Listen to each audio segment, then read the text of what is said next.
All right. End of a good day. How am I doing? Let me just check this. All right, good. We're recording properly.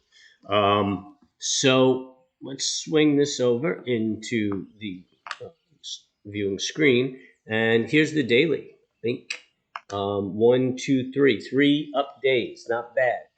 We put in a little test of the 50-day moving average, and that's pretty much where we're closing right here.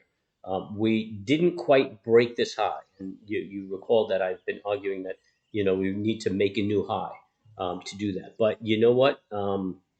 I would like to see. So we got 44, 16, 78. And we're almost there. But what I'd like to see, tomorrow's Friday. Maybe people want to back off a little bit, but I want to see a consolidation, man. I don't want to see a give back. I want a little consolidation.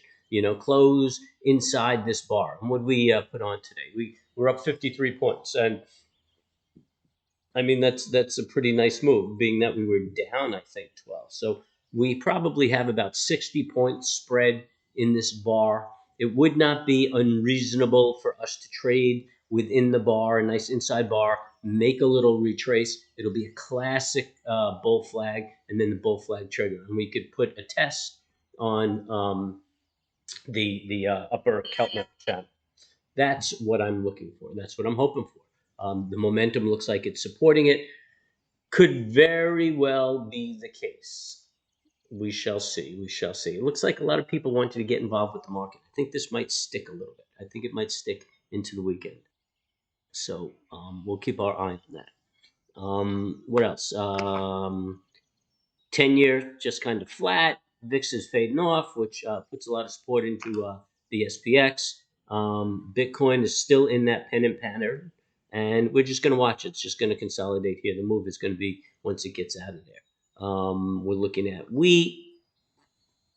Wheat's just consolidating. Momentum's dropping off. Don't be surprised if it breaks that low. If you're looking to get involved, wait until it closes up this gap. Look for like 880 or so. It's a good place to get involved with wheat. We're looking at metals and mining. They're pushing back a little bit too. Momentum's fading. I would make a move on. I think I'd wait for a retrace on that. And energy. Energy's closing up its gap, and momentum is fading. So, I mean, I'm neutral to bearish on the commodities. So that's it, man. It's a wrap. I'll see you guys first thing in the morning. Check out my EOMs, my MMMs, my morning market meetings. Get yourself ready and figure out your trade. I stream live during the day while I'm up in the mountains, so we take a couple of trades. We actually had 3 good trades today. Made a few good stickies, and then I wrapped it up and went and enjoyed my day. So join us. A couple of people online apparently made money with some trades, and a few guys who were streaming with me. So that's good. A little cap in my feather. I can use the positive karma. So that's it. You guys have a good evening, and I'll catch you in the morning.